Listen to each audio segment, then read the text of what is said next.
और आज real heroes ने कहानी उस खाकी वर्दी की जिसके बारे में तरह तरह के मिथक हमारे दिमाग में चलते हैं। हमारे साथ जी उत्तर प्रदेश उत्तराखंड के एडिटर दिलीप तिवारी जी भी इस वक्त स्टूडियो में हैं। लेकिन उससे पहले कि हम चर्चा शुरू करें और सुपर कॉप से आपको मिलवाएं, एक कहानी जरा दिखाते हैं। कोरोना के खिलाफ जारी जंग में जिस शिद्दत से डॉक्टर और स्वास्थ्य कर्मी लोगों की जान बचाने के लिए फर्ज के मोर्चे पर डटे हैं, उसी शिद्दत से पुलिस वाले भी अपना फर्ज निभा रहे हैं। लॉकडाउन का कड़ाई से पालन कराने से लेकर लोगों तक मदद पहुंचाने में ऐसे तमाम पुलिसकर्मी हैं जिन्होंने अपनी ड्यूटी से बढ़कर काम किया है। और ऐसी ही एक मिसाल लखनऊ के उन 4 पुलिसकर्मियों ने भी पेश की जिन्होंने कोरोना संक्रमण की वजह से जान गंवाने वाले पत्रकार चंदन प्रताप सिंह के शव का सम्मान के साथ अंतिम संस्कार किया। गलती होने पर अक्सर आलोचनाओं का शिकार होने वाली पुलिस का ये वो चेहरा है जो मन में उसके लिए सम्मान का भाव पैदा करता है। लखनऊ के गोमती नगर के इस घर से निकली ये शव यात्रा उस पत्रकार की है जिसने दिल्ली से लेकर लखनऊ तक अपने काम से पहचान बनाई। ये शव पत्रकार चंदन प्रताप सिंह का है। चंदन प्रताप सिंह एक वक्त के मशहूर पत्रकार एसपी सिंह के भतीजे थे। बताया जाता है कि कोरोना संक्रमण की वजह से उनकी मौत हो गई। वो गोमती नगर के इस घर में अकेले रहते थे। किस्मत का फेर देखिए कि उनके अंतिम संस्कार के लिए उनका कोई भी परिजन सामने नहीं आया। ऐसे मौके पर लखनऊ पुलिस आगे आई। लखनऊ पुलिस के सब इंस्पेक्टर दयाराम साहनी, अरुण यादव, राजेंद्र बाबू और प्रशांत सिंह ने पत्रकार चंदन प्रताप सिंह के शव को कांधा दिया और उन्हें लखनऊ के बैकुंठ धाम पहुंचाया। शमशान में पुलिस वालों ने ही चंदन प्रताप सिंह का विधि विधान और सम्मान के साथ अंतिम संस्कार किया। कोरोना काल के इस मुश्किल दौर पर खाकी वर्दी ने एक बार फिर से साबित किया है कि वो सही मायने में मुश्किल वक्त में आम आदमी की रक्षक और सहारा है। ब्यूरो रिपोर्ट, जी मीडिया। तो मैं सबसे पहले जी उत्तर प्रदेश उत्तराखंड की तरफ से और जी मीडिया की तरफ से लखनऊ के पुलिस कमिश्नर डी.के. ठाकुर साहब जो हमारे साथ जुड़े हुए हैं उनको मैं सैल्यूट करता हूं। 4 वो शख्स, एक वर्दी का, अक्सर आप कहते हैं कि वर्दी का भय होता है, भय का भूत होता है, और पुलिस की जो इमेज है वो हमने फिल्मों में जो एक देखी है कई बार की इमेज को खराब कर दिया जाता है। लेकिन मेरे लिए 4 ये जो रियल हीरोज हैं, दयाराम साहनी हैं, अरुण यादव हैं, राजेंद्र बाबू हैं, प्रशांत कुमार हैं, ये चारों लोग गोमती नगर थाने में, और उनके कैप्टन मैं कहूं कि सुपर कॉप जो हैं वो डी.के. ठाकुर साहब हैं। बहुत बहुत स्वागत है आपका डी.के. ठाकुर साहब, और आपकी टीम के जो 4 दारोगा हमारे साथ इस वक्त बैठे हुए हैं उनका मैं स्वागत करता हूं। असीम अरुण साहब हैं कानपुर के नए पुलिस कमिश्नर, जो कानपुर पुलिस कमिश्नरी बनी है, और गौतम बुद्ध नगर के पहले पुलिस कमिश्नर आलोक सिंह जी, आपका भी बहुत बहुत स्वागत है। 3 पुलिस कमिश्नर हमारे साथ हैं इस वक्त, लखनऊ, कानपुर और गौतम बुद्ध नगर के। वाराणसी के भी थोड़ी देर बाद जुड़ने की संभावना है। और 4 ये पुलिस के वो चेहरे जिन्होंने उस पत्रकार का अंतिम संस्कार किया जिसके परिवार का कोई पता नहीं है। ये मौत कोरोना से नहीं हुई है, लेकिन इस काल में हुई है जब रिश्तेदारों ने इस शव को अपनाने से, पहचानने से या जानने से इनकार कर दिया। मैं आप सभी को सैल्यूट करता हूं, जी उत्तर प्रदेश उत्तराखंड की तरफ से, जी मीडिया की तरफ से, और आप हमारे लिए रियल हीरोज हैं। सबसे पहले मैं शुरुआत करूंगा ठाकुर साहब आपसे। डी.के. ठाकुर साहब, जो आपकी टीम है, मैं उस शख्स के साथ काम कर चुका हूं। मैंने तकरीबन 10 साल काम किया चंदन प्रताप सिंह के साथ, और चंदन प्रताप सिंह न केवल अच्छे पत्रकार थे, अच्छे प्रोड्यूसर थे, अच्छे लिखने वाले थे, अच्छे इंसान थे, बल्कि वो देश के सबसे दिग्गज पत्रकार रहे। उनके भतीजे हैं एसपी सिंह, जिन्होंने एक बड़ा नाम कमाया था। और अगर आपको मैं ये कहूं कि आज तक को लॉन्च करने वाले, आज तक को आज तक बनाने वाले थे, वो शख्स थे एसपी सिंह, और उनके ये भतीजे थे। मैं आप लोगों का इसलिए भी इस्तकबाल करता हूं, इसलिए भी सम्मान करता हूं कि ये केवल पत्रकार होने के लिए इनका आपने अंतिम संस्कार किया, इसलिए नहीं, एक इंसानियत के नाते मैं आपका सम्मान करता हूं। सबसे पहले मेरा सवाल डी.के. ठाकुर साहब, आप, परिस्थितियां बहुत कठिन हैं, पुलिस की एक इमेज बना दी गई है, भ्रष्टाचार की एक इमेज होती है, रिश्वत की एक इमेज होती है, तमाम तरह की इमेज होती है, लेकिन हम इस छवि को सबके सामने रखना चाहते हैं। मैं आलोक सिंह जी को पिछले 15 साल से जानता हूं, मैं एक मित्र के तौर पर, एक बड़े भाई के तौर पर भी जानता हूं, और मैंने देखा कि उनकी पत्नी महामृत्युंजय का जाप करती हैं और पाठ कराती हैं उनके लिए, ताकि वो पुलिस कमिश्नर की भूमिका में अपनी ड्यूटी निभाएं और खुद बचे रहें इस कोरोना से। तो सबसे पहले सवाल आपसे डी के ठाकुर साहब, कैसा आप महसूस करते हैं जब ये तकलीफ देखते हैं कि लोगों के रिश्तेदार कंधा देने नहीं आते हैं और आपके पुलिस वाले कंधा देते हैं?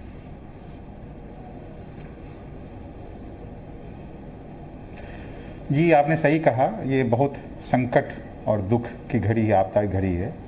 और जहाँ तक इनके चंदन प्रताप सिंह जी का मामला है, मैं कुछ और जानकारी आपसे शेयर करना चाहूँगा। जी।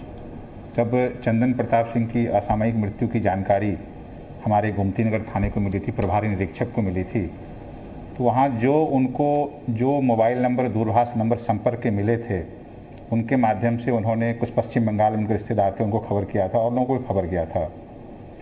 मेरे पास संजोग से किसी अच्छे पत्रकार का फ़ोन आया था और शायद उनको विश्वास नहीं हो रहा था ऐसा कुछ हुआ है, वो समझ नहीं पा रहे, तो उन्होंने मुझसे जानना चाहा कि आपके गोमती नगर थाने से ऐसा फ़ोन गया है, क्या सच्चाई है, क्या बताएं। तो फिर मैंने कन्फर्म किया, चेक किया अपने इंस्पेक्टर से। इंस्पेक्टर ने मुझे यही बताया कि सर ऐसे इनका देहांत हो गया है, कोई है ही नहीं, ये अकेले रहते हैं। तो इनके यहाँ जिनके लोग संपर्क मिले उनको हम लोग खबर कर रहे हैं कि आके देख लें, कुछ संस्कार करना चाहें। लेकिन इनके घर वाले कह रहे हैं कि नहीं, हम लोग आने में अभी समर्थ नहीं है और अभी समय भी सही नहीं चल रहा है, तो जो अंतिम संस्कार वगैरह करना चाहें आप ही लोग कर लें। ये बात मैंने यहाँ लखनऊ के जिन पत्रकार ने हमसे पूछी तो उनको भी बता दी थी। तो उसके अगले दिन भी हमारे गोमती नगर थाने के लोगों ने सर मैं यहाँ सोशल मीडिया पर भी खबर डाली। सर मैं आपको यहाँ रोक रहा हूँ, सर आपको रोक रहा हूँ, एक सवाल जुड़ा हुआ है। मैं आपसे निवेदन करूंगा कि अगर आप अकेले हैं अपने केबिन में, थोड़ा मास्क उतारिएगा क्योंकि आवाज थोड़ा साफ आएगी, लेकिन अगर कोई आसपास है तो फिर मास्क पहने रहिए। मेरे कलीग ने, मेरे जो ब्यूरो चीफ हैं पवन सिंह सेंगर, उन्होंने, जब मैंने उनको ये खबर भेजी कि चंदन प्रताप सिंह के बारे में मैंने ये अभी खबर मीडिया में ट्वीट के जरिए देखी है कहीं पर, और मेरे जो एडिटर इन चीफ हैं श्री जवाहर गोयल, उन्होंने मुझे कहा कि दिलीप ये चेक करो ये सही है कि नहीं। तो मैंने उनसे कहा कि आप पुलिस कमिश्नर साहब से बात करिए और बताइए कि हम क्या कर सकते हैं एक पत्रकार के तौर पर। लेकिन मैं आपको आभार व्यक्त करता हूं, आपका धन्यवाद करता हूं कि आपकी टीम पहले से एक्टिव थी, पहले से वो कनेक्शन में टच में थी, और हमारी टीम ने मुख्यमंत्री जी के जो सूचना सलाहकार है, मुख्यमंत्री जी की जो टीम है, उनसे संपर्क किया, एसीएस सूचना नवनीत सहगल साहब से संपर्क किया कि साहब ये जो पत्रकार रहे हैं, ये कई मीडिया घरानों में काम कर चुके हैं, ऐसी परिस्थिति में इनका अंतिम संस्कार थोड़ा अगर सम्मान के साथ हो जाए तो अच्छा रहेगा। तो मैं आपसे पूछता हूं कि जब आपको ये पता चला कि कोई लेने के लिए तैयार नहीं, तो आपके मन में क्या है एक साधारण इंसान के तौर पर?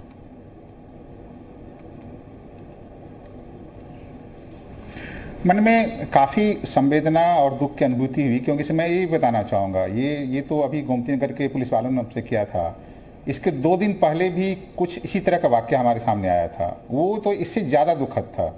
वो आप सुनेंगे और जो हमारे दर्शक सुन रहे हैं वो सुनेंगे तो अंदर से विचलित हो जाएंगे। मेरे पास एक फ़ोन आया कि एक वृद्ध और उनकी पत्नी यहाँ घर में रह रहे हैं, अकेले रह रहे हैं। उनकी जो बेटी है वो राजस्थान में कहीं रह रही है, बेटा कहीं कनाडा में रह रहा है। दोनों पति पत्नी बीमार हो गए थे और उन्होंने एम्बुलेंस कॉल किया। एम्बुलेंस शाम में उनके घर पहुंचा। जब तक एम्बुलेंस में वृद्ध सवार होते उससे पहले उनकी मृत्यु हो चुकी थी। जो उनकी पत्नी थी, वृद्धा थी, एम्बुलेंस ने उनको एम्बुलेंस में सवार किया कि आप चलिए, आपका कम से कम इलाज हो जाए, आप बच जाएं। वो हड़बड़ी में वो लेडी अपना घर में ताला लगा के चली गई और घर के अंदर वो डेड बॉडी पड़ी हुई थी, कोरोना संक्रमित की, वृद्ध की। कोई आने के लिए तैयार नहीं था। मेरे पास खबर आई, फिर हम लोगों ने संपर्क करके सरकारी एम्बुलेंस ही भेजा। उनकी बिटिया जो राजस्थान में थी उनसे हम लोग संपर्क बनाए रखे और उनका देर रात हम लोगों ने अंतिम संस्कार कराया। इसका दूसरा पक्ष ये था जो विचलित कर रहा था कि मेरे पास दूसरे पत्रकार का फ़ोन आया और उन्होंने ये कहा कि साहब कि एक लेडी एक फला हॉस्पिटल में दाखिल है, उनको खाना नहीं मिल रहा है, भोजन नहीं मिल रहा है, किस तरह भोजन भिजवा दें। तो हमने 1-2 घंटे के अंदर वहाँ भोजन भिजवाया। भोजन भिजवाने के बाद उस पत्रकार के मेरे पास मैसेज आया, संदेश आया, और संदेश लिखा था कि कमिश्नर साहब ने बड़ा पुण्य का कार्य किया है और ये वो परिवार है कि जिस समय लखनऊ में टीवी की शुरुआत हुई थी तो इसके घर में मोहल्ले में अकेले टीवी हुआ करता था, पूरे मोहल्ले वाले वहाँ आकर के टीवी देखा करते थे। और आज ये स्थिति है कि ये लेडी अस्पताल में दाखिल, आपने खाना पहुँचाया है। और लास्ट लाइन उन्होंने लिखा कि इसी समय इनके पति का अंतिम संस्कार कहीं लावारिस की तरह हो रहा है। तब मुझे अचानक स्ट्राइक किया कि मैं दो पत्रकारों कहने पर दो जो काम कर रहा हूँ, कहीं दोनों एक ही परिवार के तो नहीं हैं। मैंने दोनों से अलग अलग बात की, रात में करीब 12 बज गया था, और तब जाके कन्फर्म हुआ कि जो दोनों अलग अलग लेडी और ये वृद्ध थे, एक जिनका हमने अंतिम संस्कार की व्यवस्था कराया और जिनको भोजन कराया, वो असल में पति पत्नी थे। ऐसी दुखद, करुण, क्रंदन करने वाली, जो अंदर से हिला देती घटना, हमारे आपके सामने घटित हो रही है। ये जिस समय हम लोग गुजर रहे हैं, ये जो आपने करुणा का क्रंदन का संवेदना को बचाए रखें। डीके ठाकुर सर, आपने जो करुणा की बात की, क्रंदन की बात की, आपने जिस तरह से बात की, आलोक सिंह जी, ये सुपर कॉप बैठे हैं आपके पड़ोस में, लखनऊ से बैठे हैं डीके ठाकुर साहब के साथ, असीम अरुण भी आपके कलीग हैं, मित्र हैं, वो भी कानपुर के सीपी हैं। आलोक जी, मैं आपसे पूछता हूं कि मैं तो आपको बहुत लंबे अरसे से जानता हूं, कभी आप सलमान खुर्शीद साहब के साथ विदेश मंत्री के जब वो थे तब आप उनके साथ थे, आप तब के होम मिनिस्टर राजनाथ सिंह साहब के साथ थे, तब आप एयर इंडिया में भी थे, फिर आप कानपुर में आईजी के तौर पर थे। आपको जब पुलिस कमिश्नर के तौर पर गौतम बुद्ध नगर की जिम्मेदारी मिली तो सबसे खतरनाक चैलेंज आया था करुणा का। आपको लॉ एंड ऑर्डर भी देखना है, आपको अपने लोगों की जान भी बचानी है, आपके अपने पुलिस कर्मियों की भी जान बचानी है, उनके परिवार को भी सेफ रखना है। ये जो बात की डीके ठाकुर साहब ने कि करुण, क्रंदन, वंदन, पुलिस की भूमिका में तो हमने कभी नहीं देखा। पुलिस को तो हम मानते हैं कि डंडा चलाती है, ठोकती है और पीटती है। जो करुणा और क्रंदन और वंदन, जो अभिनंदन आपका समाज कर रहा है, कुछ परिस्थितियां बदली नजर जा रही हैं आपको?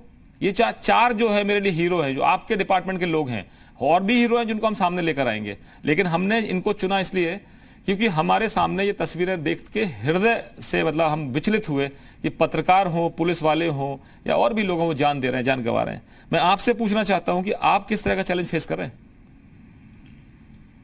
दिलीप जी, जैसा आपने कहा कि पुलिस की जो इस समय की परिस्थिति है, ये देखिए राष्ट्रीय एक आपदा है, और इस सब में हम सभी को एक दूसरे का हाथ पकड़कर, हाथ मिलाकर, अपने संसाधनों को जोड़कर हर किसी की मदद करनी है। और जहाँ तक पुलिस का संबंध है, पुलिस बिल्कुल एक ग्राउंड पे काम करती है, अपने नागरिकों से सीधे जुड़ती है। तो जब भी वो जिस स्थिति में होते हैं, जो इस समय उनकी स्थिति है, वो बहुत ही डरे हुए भी लोग हैं और लोग पीड़ित भी हैं कोरोना से, ऐसे में आगे बढ़कर उनका हाथ पकड़कर पुलिस हर तरह से उनकी मदद कर रही है। मैं आपको यहाँ बताना चाहूँगा कि इस प्रकार के दो संस्मरण जो अभी हाल में ही हुए, रात को लगभग 11 साढ़े 11 बजे मुझे किसी ने ट्वीट किया कि एक नवप्रसूता अपने 6 दिन के बच्चे के साथ सड़क पर मौजूद है और उनको कहीं किसी भी जगह एडमिशन नहीं मिल रहा है और उनकी हालत ठीक नहीं है। तो वो उस ट्वीट पर तत्काल ही रिएक्ट किया और लोकल जो हमारे एसएचओ हैं उनको वहाँ भेजा गया। उस अस्पताल में जेपी हॉस्पिटल में भेजा गया, तो वहाँ उन्होंने तुरंत उस बच्ची को लिया, लेकिन उनके पास साधन नहीं थे। फिर उसके बाद जिम्स हॉस्पिटल में रात में 12 बजे बात की गई और जिम्स के डायरेक्टर साहब ने उस बच्चों को और नवप्रसूता को दाखिला दिया, और फिर उसके बाद बेटर ट्रीटमेंट के लिए अगले दिन से जो हमारा स्पेशलिस्ट एक हॉस्पिटल है SSGPGI, वहाँ पर उनको शिफ्ट किया गया। तो पब्लिक सीधे हमसे जुड़ी हुई है, ट्विटर के माध्यम से जुड़ी हुई है, डिजिटल प्लेटफॉर्म्स के माध्यम से जुड़ी हुई है, और लोग चाहते हैं कि ऐसे में जो त्वरित उनको सहायता जो चाहिए वो पुलिस के माध्यम से मिले, क्योंकि हमारा एक कमांड स्ट्रक्चर है, हमारी प्रेजेंस है, हर जगह हमारी मौजूदगी है। आलोक जी, मैं अक्सर जब फिल्में देखता हूं तो एक सुपर कॉप होता है, एक बैड कॉप होता है, और अक्सर फिल्मों में ये होता है, लेकिन हम सुपर कॉप दिखा रहे हैं जो हमारे लिए दयाराम साहनी हो, अरुण यादव हो, राजेंद्र बाबू हो, प्रशांत जी हो, आप हो, डीके ठाकुर साहब हो, असीम अरुण साहब हो। तो मैं ये जानना चाहता हूं कि ये जो इमेज है, ये इमेज बिल्डिंग का काम, नेगेटिव इमेज तो बना दी जाती है, जब इमेज बिल्ड करने की बात आती है तो मीडिया भी पीछे हट जाता है, और आपके जो दुश्मन है, या अब मैं कहूं कि जो आपके विरोधी हैं, जो आपकी इमेज खराब करते हैं, पॉलिटिशियंस खासतौर पर, मैं नहीं कहूंगा कि कोई पॉलिटिकल पार्टी की बात करता हूं, कि पुलिस को विलन बना देती है।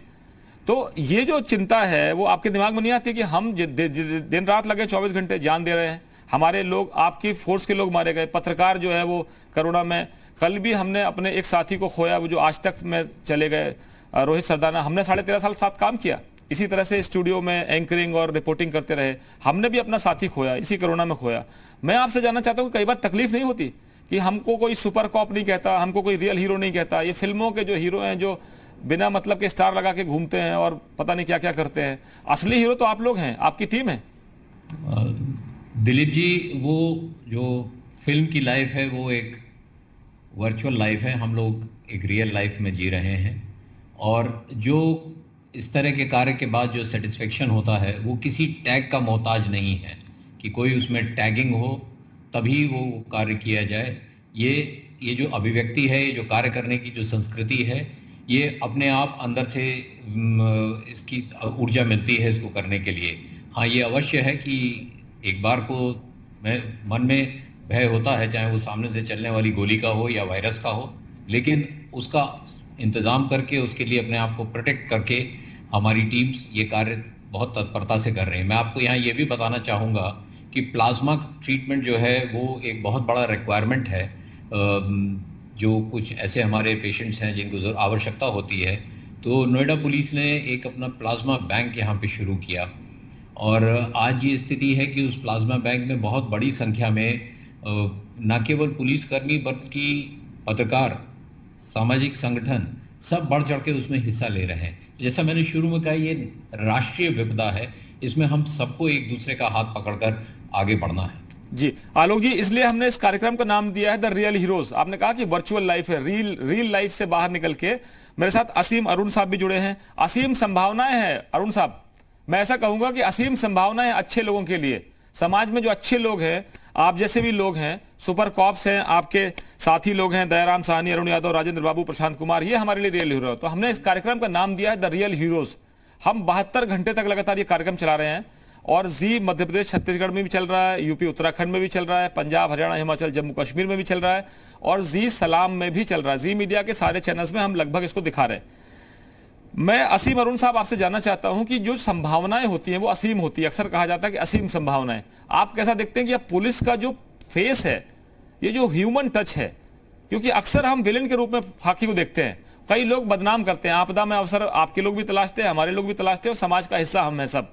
हमने अपने सिस्टम को खुद खराब किया, हम जिम्मेदार हैं। मैं आपसे कहता हूं कि अब असीम अरुण कितनी असीम संभावनाएं देखते हैं कि पुलिस का जो चेहरा है, मानवीय पक्ष है, वो पब्लिक के सामने आए और पुलिस की इमेज जो है वो अब ऐसे बिल्ड होनी चाहिए। धन्यवाद। मैं समझता हूं कि उत्तर प्रदेश पुलिस में हर पुलिसकर्मी का एक सपना है कि अगर एक छोटे से बच्चे से पूछा जाए कि बेटा या बेटी पुलिस क्या करती है, तो जवाब ये ना मिले कि पुलिस पीटती है या पुलिस मारती है। जवाब ये मिले कि पुलिस सबकी मदद करती है। और इस आदर्श की ओर हम लोग बढ़ने की कोशिश बहुत समय से कर रहे हैं। और अगर आपदा में अवसर की बात वही मैं कहूँ तो पिछले साल कोरोना की प्रथम वेव और लॉकडाउन के समय और अब पुनः ये अवसर उत्तर प्रदेश पुलिस को, वैसे पूरी देश की पुलिस को मिला कि लोगों की मदद कर पाए। और ये हम लोग को संतोष होता है कि बिना किसी स्पेशल ट्रेनिंग के या कोई ऐसी बात के हम और हमारे साथी जब सड़क पे खड़े हुए हैं, किसी को परेशानी में देखते हैं, तो उनके अंदर करुणा भाव जागृत होता है। उनकी इंसानियत बखूबी मौजूद थी और वो जाकर के वो प्रतिक्रिया देते हैं जिसकी आप आज चर्चा कर रहे हैं। आपने फिल्मों से कंपैरिजन किया तो मैं समझता हूं कि बड़ी प्रसिद्ध फिल्म है पुलिस के ऊपर दबंग, और उस दबंग वर्ड को काफी पॉजिटिवली भी यूज किया था, बट मैं समझता हूं कि वो बहुत ही नेगेटिव रूप से दिखाया गया एक कैरेक्टर है। यहीं कानपुर में जहां बैठा हूं, थाना बजरिया का थानाध्यक्ष, उसमें हीरो को दिखाया गया है और वो शायद ऐसा पुलिस को रूप दिखाया जो जिसमें शर्म आ जाती है।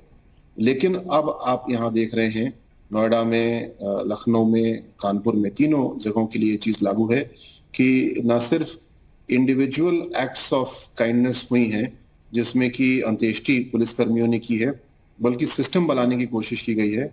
यहाँ भी एक प्लाज्मा बैंक नोएडा की तर्ज पे बनाया गया है। हमने पिछले 3 दिन पहले एक सोशल मीडिया पे मैसेज किया और एक फॉर्म बनाया कि जो लोग पुलिस के साथ मदद के लिए जुड़ना चाहते हैं वो अपना नाम बताएं और संस्था का नाम बताएं। तो आपको खुशी होगी, 12 घंटे के अंदर करीब 445 ऐसे नाम हमारे पास आए।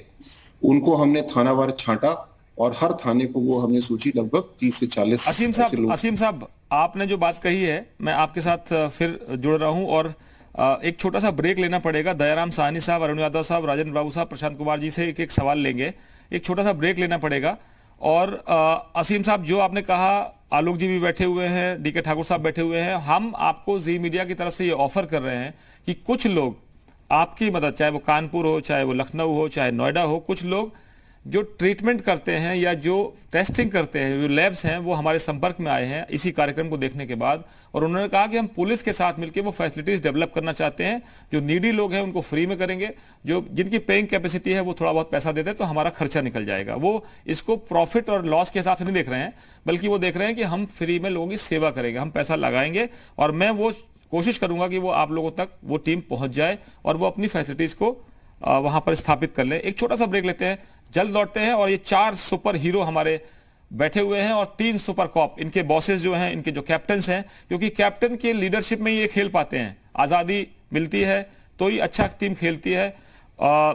डीके ठाकुर साहब, असीम अरुण साहब और आलोक सिंह जी, आप हमारे साथ बने रहिएगा। दयाराम साहनी जी भी हैं, अरुण यादव हैं, राजेंद्र बाबू हैं, प्रशांत कुमार है। आप सबको जी मीडिया की तरफ से हम सैल्यूट करते हैं और हम आपके काम को पूरे देश तक पहुंचाने की कोशिश कर रहे हैं। ये हमारा छोटा सा एक प्रयास है, आपका छोटा सा एक सम्मान है। फिलहाल ब्रेक के बाद जल्द लौटते हैं। बने रहिएगा हमारे साथ, देखते रहिए सुपर कॉप्स की सुपर कहानियां।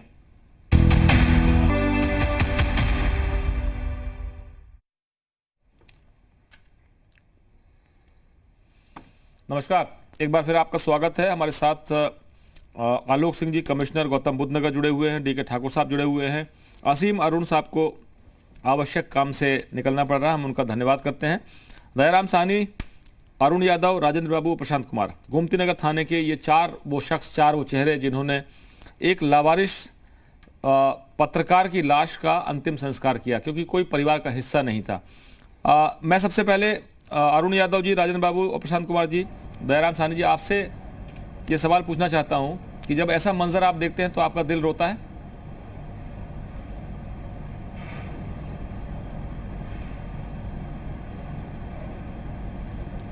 दयाराम साहनी जी, आप भी शुरू कर लीजिए। जी, जब इस तरह की परिस्थिति सामने आती है तो हम लोगों का दिल जो है करुणा से जो है कि दयावान हो जाता है और हम लोग आए दिन 24 घंटा जो है जनता का एक सेवक बनकर के सेवा करते हैं और मानवता का, इंसानियत का धर्म को निभाते हुए जो है हमारा अपना फर्ज अदा करते हैं। अरुण जी, पुलिस की इमेज इतनी खराब कर दी गई है कि आप ऐसे लोगों का भी संस्कार करें तब भी लोग भरोसा नहीं करते। अब तो भरोसा करेंगे कि नहीं करेंगे?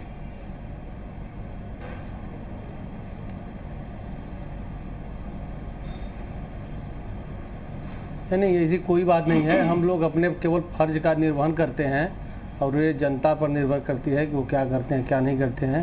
लेकिन हमारा ये फर्ज बनता है कि हम ऐसे सूचना पर, ऐसे समय पर अपने धर्म का निर्वहन करें। राजेंद्र बाबू जी,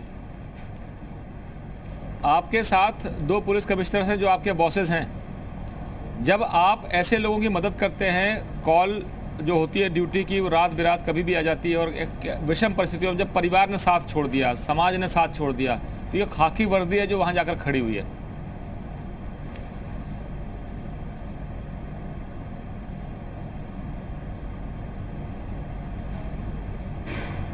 राजेंद्र बाबू जी, आपको मेरी आवाज आ रही है?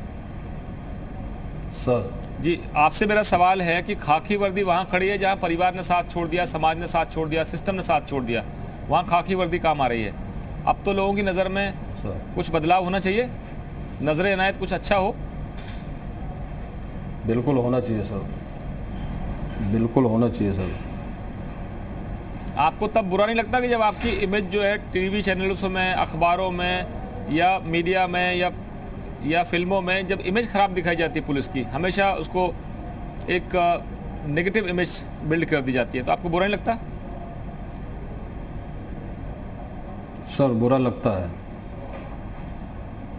परिवार के लोग क्या कहते हैं, आपके समाज के लोग क्या कहते हैं, आपके साथ जो जुड़े हुए लोग क्या कहते हैं कि हमेशा नेगेटिव क्यों दिखाते हो हमारे को?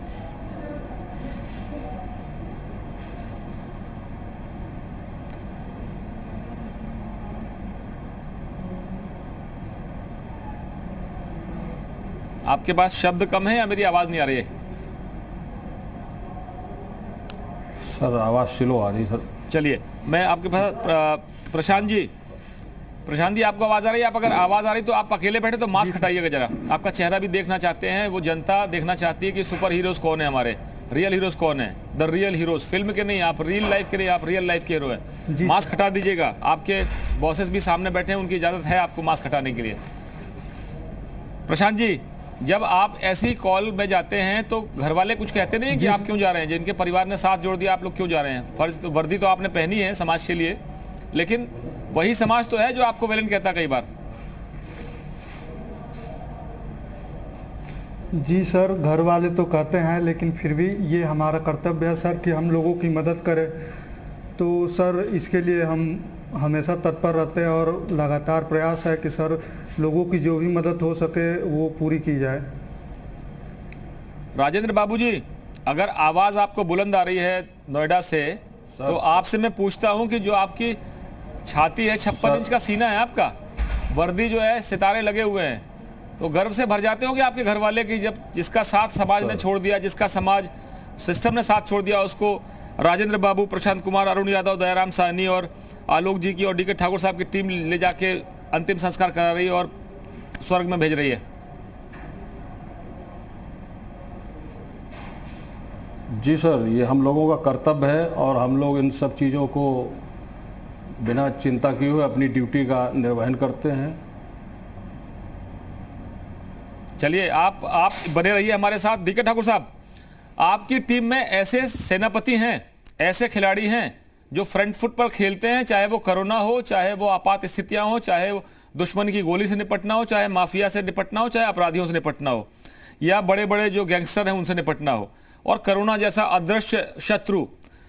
क्या कहेंगे ठाकुर साहब आप कि ऐसी टीम होना गर्व की बात है और ऐसा लीडर होना भी सम्मान की बात है? बहुत गर्व की बात है, और न केवल पुलिस विभाग के लिए अपितु पूरे समाज के लिए, हम सब नागरिकों के लिए, आम जनता के लिए ये गर्व की बात है कि हमारे आपके बीच ऐसे पुलिसकर्मी मौजूद हैं जो अपने जान की, अपने जीवन की परवाह किए बिना जब जरूरत होती है तो सामने आके हम सबकी सेवा करते हैं। आपको अवगत ये होगा कि ये जो कोरोना का समय चल रहा है उसमें जो भी फ्रंट वॉरियर्स हमारे हैं, चाहे हेल्थ वर्कर्स रहे, चाहे पुलिस वाले रहे, चाहे मीडिया रहे, ये तीनों फ्रंट लाइन वर्कर्स सबसे ज़्यादा संक्रमित हुए हैं, सबसे ज़्यादा प्रभावित हुए हैं। हमारे लखनऊ पुलिस में ही इसी महीने मात्र अप्रैल में ही 4 से 5 पुलिसकर्मी कोरोना के कारण जैसो काल कवलित हो चुके हैं। इन सब वास्तविकताओं को सामने रखने के बावजूद भी यदि हमारे पुलिसकर्मी इतना साहस कर रहे हैं, मानवता की सेवा लेके सामने आ रहे हैं, तो ये केवल न केवल पुलिस विभाग के लिए अपितु पूरे उत्तर प्रदेश के लिए गर्व की बात है कि हमारे आपके बीच ऐसे पुलिसकर्मी मौजूद हैं। आलोक जी, इनका सम्मान करना चाहिए। मैं आलोक जी इनका सत नमन और अभिनंदन करता हूँ। आलोक जी, हम तो सम्मान कर रहे हैं, सैल्यूट कर रहे हैं आपके रियल हीरोज को, आपको भी सैल्यूट करते हैं हम। असीम अरुण जी अभी हमारे साथ नहीं है क्योंकि वो एक आवश्यक काम से गए हैं। ठाकुर साहब, मैं आपसे निवेदन करूंगा अगर आप अकेले हैं तो मास्क हटा लीजिएगा, साथ में कोई हो तो मास्क लगाए रखिएगा क्योंकि आवाज़ थोड़ा डिस्टर्ब हो जाती है। आलोक जी, मेरा सवाल आपसे ये है कि अक्सर हमने कई कहानियां सुनी हैं जिन पर फिल्में बनती हैं, और वो फिल्में ये बताती हैं कि पुलिस किस तरह से ब्रेवरी का काम करती है। आपके सुपर हीरोज हैं जिनको राष्ट्रपति के मेडल मिलते हैं और शांति काल में तमाम तरह के अवार्ड भी मिलते हैं, चाहे वो आपके पैरामिलिट्री फोर्सेस के जवान हो, ऑफिसर्स हों, या मैं आपकी बात करूं, पुलिस की बात करूं। जिस तरह से बिकरू कांड जैसे कांड हुए, वहां पर आपके लोगों ने शहादत दी, और उसके अलावा फिर आपको बड़े बड़े अपराधियों का, गैंगस्टर का एनकाउंटर करना पड़ता है, और कईयों को आपको पंजाब से लाके बांदा की जेल में शिफ्ट करना पड़ता है, और कईयों की संपत्ति आपको जब्त करनी है, उनका पूरा साम्राज्य डिमोलिश करना है, और सिस्टम को ये बताना है कि हम सुप्रीम हैं और हम आपके साथ हैं। कई जगह तो हमने देखा कि लाइव एनकाउंटर्स हुए हैं, वो शूट किए गए हैं जहाँ पर हम लोग वहाँ पर मौजूद रहे हैं, और हम लोगों ने भी देखा कि गोलियों से किस तरह से आप खतरे से खेलते हैं। मेरा सवाल आपसे ये है कि आज की परिस्थितियों में पुलिस के सामने दोहरी चुनौती है। एक तरफ आपको कोरोना की सिस्टम को डेवलप करना है, बचाना है लोगों को, और दूसरी तरफ लॉ एंड ऑर्डर को भी बनाना है, और ऐसे भी हालात हैं जब आपको अंतिम संस्कार तक करने की व्यवस्था करनी पड़ रही है। तो कितनी बड़ी चिंता है आपके फोर्स में और आपकी टीम में? दिलीप जी, क्योंकि आपने जैसे नोएडा का जिक्र किया कि जब फर्स्ट वेव आई थी तो पूरी पुलिस को उसी समय से ट्रेन किया गया था, प्रिपेयर किया गया था, और तब से लगातार उनको ये मोटिवेट किया गया कि आप फ्रंट में हैं तो सबसे पहले आप अपने आप को सुरक्षित रखें और तभी आप पूरी इस व्यवस्था को आगे चला पाएंगे। मैं आपको बताना चाहूँगा कि आज की तारीख में लगभग 170 पुलिसकर्मी पॉजिटिव हैं, लेकिन सब समय से वैक्सीनेट हो गए थे, तो उसमें से मात्र 4 को छोड़ के किसी को भी हॉस्पिटलाइज नहीं करना पड़ा। हमने उनके लिए स्वयं एक यहाँ पे फैसिलिटी तैयार की है। लेकिन इस सब के बाद भी किसी का जज्बा कम नहीं हुआ है। रात में 1:30 बजे सूचना मिलती है कि एक बच्ची अकेली बिलख रही है क्योंकि उसके पिता नहीं रहे हैं, तो उस परिवार पर थाने की लोकल थाना जैसे एसओ और बाकी उनके साथी पहुंचते हैं। उस बच्ची के साथ उस पार्थिव शरीर को अंतिम संस्कार के लिए ले जाते हैं। इस दृश्य से मेरे कुछ ऑफिसर्स की ये स्थिति हुई कि उनको बाद में रात में नींद नहीं आई, और उसमें से एक अधिकारी ने फिर आकर मुझे कहा कि सर ऐसे बच्चों का क्या किया जाए जिनके पास अब कोई नहीं रह गया है। तो अब हम लोगों ने इसके लिए भी एक नई योजना शुरू की है कि ऐसे बच्चे जिनके माता पिता या तो कोरोना ग्रस्त हैं या कोरोना के कारण अब इस दुनिया में नहीं हैं, उनको हम चाइल्ड लाइन के माध्यम से उनको संरक्षण देंगे, उनको सुरक्षा देंगे। और इस कार्य में हमारे साथ 30 से अधिक NGOs हैं जो जुड़ रहे हैं। इसके लिए हमने एक नंबर भी जारी किया है, मैं आपके माध्यम से बताना चाहूँगा, 9870395200। तो जैसा आपने पहले कहा, मैं दोबारा इसको रिपीट कर देता हूँ, 9870395200। तो जैसा आपने पहले कहा कि तमाम ऐसी संस्थाएं हैं जो जुड़ना चाहती हैं, तो इन बच्चों के लिए कि जिनके माता पिता अब नहीं रहे, जिनके अभिभावक अब नहीं हैं, उनके भविष्य को सुरक्षित करने के लिए, संरक्षित रखने के लिए जो भी इसमें मदद करना चाहें वो लोग इसके साथ जुड़ सकते हैं। मैं आलोक जी आपको 1 सेकंड के लिए रोक रहा हूं। मैं अपनी टीम से कहूंगा कि आलोक जी ने जो नंबर बताया है चाइल्ड लाइन या ऐसे बच्चों की मदद के लिए 9870395200, ये नंबर आप हमारी स्क्रीन पर चलाइए और इसको आप ये कहिए कि नोएडा पुलिस, गौतम बुद्ध नगर पुलिस कमिश्नरी जो है, उनकी ये जो हेल्पलाइन का नंबर है, अगर कोई भी बच्चा जिसके पिता इस दुनिया में नहीं है, जिसके माता पिता कोविड पॉजिटिव हैं या वो बच्चा नीडी है, उसकी ज़रूरत है, तो इस नंबर पर आप इन्फॉर्म कीजिए। और जी मीडिया की ये पहल है, जी मीडिया ये कोशिश करेगा कि गौतम बुद्ध नगर पुलिस हो, लखनऊ पुलिस हो या कानपुर हो या वाराणसी हो या पूरे उत्तर प्रदेश की पुलिस हो, कभी भी आपको ये लगता है कि आप किसी नंबर को पब्लिसाइज करना चाहते हैं, किसी पॉजिटिव खबर को आप दिखाना चाहते हैं, हमारी टीम 24 घंटे आपके साथ है, हर वक्त हम लगे हुए हैं। और ये नंबर मैं अपनी टीम से कहूँगा कि ये जो चाइल्ड हेल्पलाइन के लिए जो नंबर है, ऐसे बच्चे जो बहुत परेशानी में, जो संकट में है, वो नंबर आप स्क्रीन पर लगातार रखिएगा और ये ज़रूर डाल दीजिएगा कि ये गौतम बुद्ध नगर पुलिस ने जारी किया है ये नंबर, और यहाँ पर आप सूचना दे सकते हैं। आलोक जी, हम कह रहे हैं द रियल हीरोज़, और हम ये भी कह रहे हैं कि आप जो अच्छा काम कर रहे हैं वो जनता के सामने आना चाहिए। हम ये भी कह रहे हैं कि ऐसे लोग जो इस वक्त पुलिस की, प्रशासन की, सरकार की मदद करना चाहते हैं, पैसा काम नहीं आएगा, आपकी मदद जो आएगी वो ज़रूर काम आएगी, क्योंकि बहुत से लोग छोटी छोटी चीज़ों के लिए परेशान हैं और शायद वो उस व्यवस्था का हिस्सा नहीं बन पाए हैं, जो सिस्टम से दूर हैं। तो मैं आप सबसे गुजारिश करूंगा, निवेदन करूंगा कि आप इन सुपर कॉप्स को सुनिए, इनकी मदद का हाथ बढ़ाइए। इनके जो फ्रंटलाइन वर्कर्स हैं, चाहे वो इंस्पेक्टर हों, चाहे वो इनके कांस्टेबल्स हों या इनके SHOs हों या ACPs हों, DCPs हों, खुद कमिश्नर साहब हों या ADG हों या और भी जो इनके ऑफिसर्स हैं, टॉप कॉप्स हैं जिसको हम कहते हैं, जिनके ऊपर हमको सुरक्षित रखने की जिम्मेदारी, हम सबको चैन की नींद सोने के लिए जो मिलती है वो इनकी वजह से मिलती है, तो इनकी मदद ज़रूर कीजिएगा। आलोक जी, इस वक्त पुलिस किस तरह की मदद चाहती है समाज से? क्योंकि समाज से तो एक ही सहयोग चाहिए कि आप कम से कम वो गाइडलाइंस को फॉलो कर लीजिए, मास्क लगा लीजिए, भीड़ मत करिए, घरों पर रहिए, जितना कम निकलेंगे उतना ये चेन जो है वो ब्रेक हो जाएगी। आप किस तरह की अपील करेंगे गौतम बुद्ध नगर की जनता से, और यूपी भी आपको पूरा सुन रहा है, उनसे? देखिए, आपने मेरे मुंह की बात छीन ली। जो कोविड गाइडलाइंस हैं उसका अनुपालन करना बहुत आवश्यक है। इस समय जिस तेज़ी से कोरोना फैल रहा है, उसमें जब तक आवश्यक ना हो, बहुत आवश्यक ना हो, केवल वो मेडिकल इमरजेंसीज ही हो सकती हैं, लोग घरों से बाहर ना निकलें। मास्क जहां तक पहनने की बात है, जो नया प्रोटोकॉल है वो कहता है कि डबल मास्क पहने, अगर घर के अंदर हैं तब भी मास्क जरूर पहने और वो एक सोशल डिस्टेंसिंग बनाए रखें। और कृपया करके पुलिस से बचने के लिए मास्क न पहने, वायरस से बचने के लिए, अपने आप को बचाए रखने के लिए मास्क का धारण करें। डीके ठाकुर साहब, आप क्या अपील करेंगे अपने सिस्टम से, अपने समाज से? यानी हम सब लोग जो है आपके सिस्टम का ही हिस्सा हैं, क्योंकि आप अकेले मिलकर इस जंग से नहीं लड़ सकते। और मैं गुजारिश करूंगा आपसे, थोड़ा सा मास्क थोड़ी देर के लिए हटाइएगा। जो ये चुनौती है, ये पुलिस के सामने चुनौती है। एक तो फोर्स का मनोबल बचाए रखना है, उनके परिवार का मनोबल बचाए रखना है, और उनको भी, कई पुलिस वालों को हमने देखा, कई ऑफिसर्स को देखा कि बेचारे वो बाहर के बाहर खाना लेते हैं, बाहर के बाहर रहते हैं, अपने घर परिवार वालों से नहीं मिल पा रहे हैं। जो वर्दी है, उस वर्दी, खाकी वर्दी पर जो सितारे हैं वो और भी मजबूत हों और भी चमके, हम ये चाहते हैं। और आपकी इमेज हमेशा पॉजिटिव रहे। जो गलत लोग हैं वो सिस्टम में, वो तो अपने आप वीड आउट हो जाते हैं और जनता उनको नकारती है। लेकिन हम चाहेंगे कि जनता आप जैसे सुपर कॉप्स को, आपकी टीम को, आपके जो दारोगाज हैं, दयाराम साहनी, अरुण यादव, राजेंद्र बाबू, प्रशांत कुमार, इन लोगों को सैल्यूट करें। और हम जी मीडिया की ये पहल कर रहे हैं कि आने वाले दिनों में जैसे ही ये कोरोना से हम थोड़ा सा राहत मिलेगी हमको, हम सबसे पहले लखनऊ, गौतम बुद्ध नगर, वाराणसी और कानपुर की पुलिस कमिश्नरी में द रियल हीरो सम्मान करेंगे। लिस्ट आप देंगे, सम्मान हम करेंगे, पैसा हम खर्च करेंगे जी मीडिया की तरफ से। और आप लोगों का सम्मान हम पब्लिक के सामने करना चाहते हैं जब हालात थोड़ा सुधर जाएंगे। ठाकुर साहब, क्या मांगते हैं आप जनता से कि भाई कुछ तो सपोर्ट कर दो हमको, काहे को हमको अंतिम संस्कार कराने के लिए कंधा देने की नौबत आए? आप सपोर्ट करोगे तो कंधा देने की नौबत नहीं आएगी। कंधे से कंधा मिला के लड़िए जरा इससे, कोरोना से।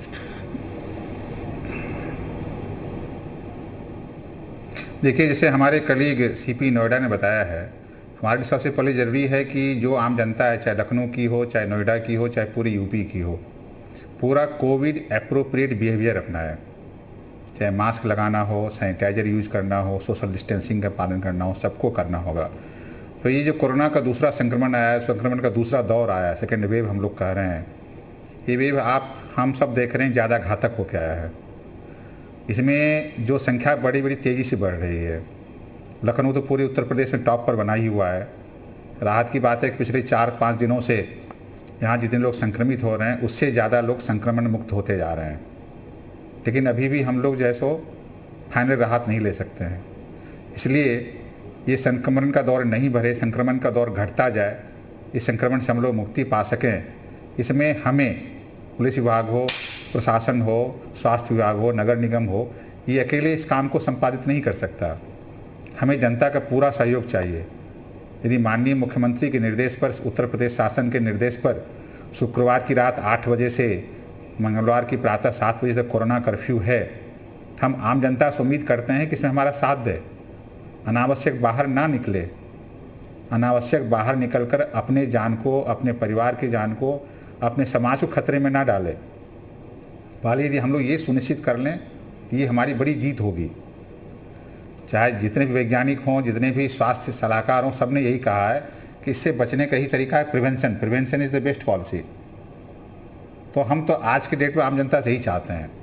रही बात कि पुलिस विभाग जो कार्य कर रहा है, उसकी सराहना लखनऊ जनता ने काफ़ी की है, लखनऊ के मीडिया कर्मियों ने की है, चाहे प्रिंट मीडिया हो, चाहे इलेक्ट्रॉनिक मीडिया हो, सोशल मीडिया पर भी काफ़ी हुई है। हमें जो सराहना मिली, हमें मिली है, और हम सराहना के लिए भी काम कर रहे हैं और अपनी आत्मसंतुष्टि के लिए भी काम कर रहे हैं। और जो हमारे दयाराम साहनी जैसे गोमती नगर के पुलिसकर्मी हैं, या पूरे लखनऊ सारे पुलिसकर्मी हैं, तो इस संकट घड़ी में सामने आकर के सारा कार्य कर रहे हैं, वो सब अपने कर्तव्य के प्रति समर्पित हैं, समर्पित होकर कार्य कर रहे हैं।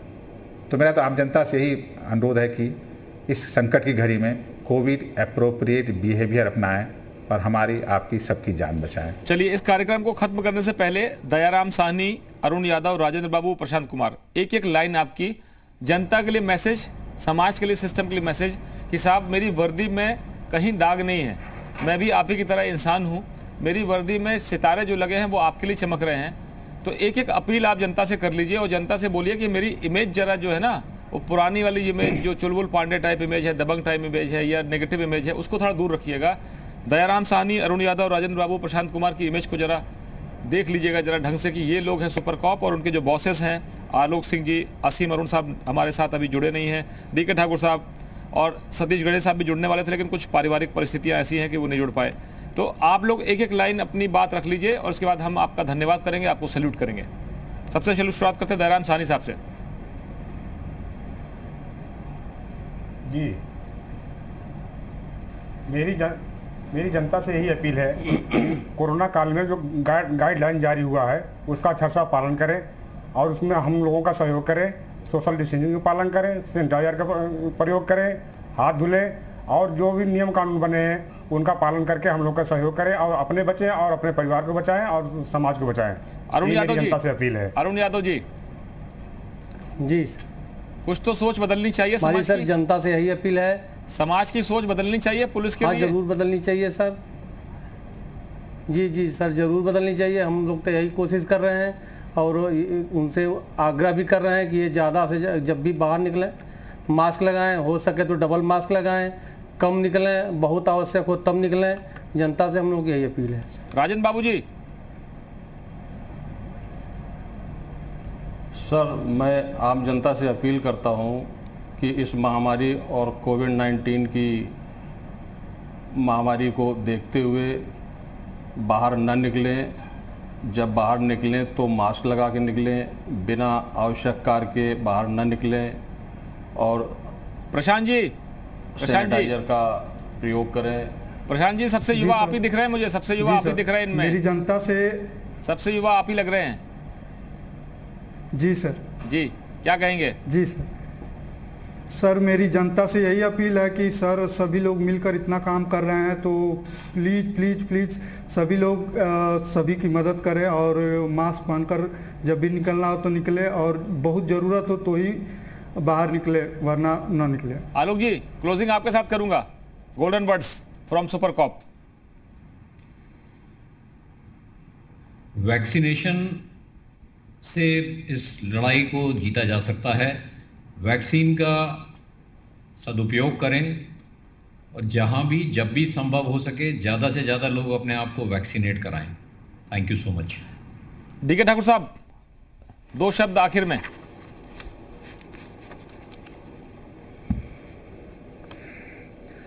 इस कोरोना की लड़ाई को हम और आम जनता मिलकर के पूरी तरह से लड़ सकते हैं और संकट का सामना कर सकते हैं, संकट को पार पा सकते हैं। आए हम और जनता मिलकर के एक साथ मिलकर इस लड़ाई को लड़ें और इस संकट को सामना करें, संकट से मुक्ति पाएं। राम मोहन। बिल्कुल, ये ज़रूर जनता से अपील है। आप सभी का बहुत बहुत शुक्रिया, बहुत बहुत धन्यवाद हमारे साथ जुड़ने के लिए। सबसे ज़रूरी अपील ये है कि पुलिस के साथ आप भी समन्वय बनाएं और भद्रता से पेश आएं। दिल्ली का एक वीडियो सबको याद होगा कि वो क्या हुआ, उसके बाद अदालत में उन लोगों का क्या हुआ। तो पुलिस को अभद्र लोगों को भद्र बनाना अच्छी तरह से आता है, लेकिन वो अगर संयम रखते हैं तो संयम आपको भी रखना चाहिए और पुलिस का सहयोग करना चाहिए। इस खास पेशकश में अभी के लिए बस इतना ही। नमस्कार।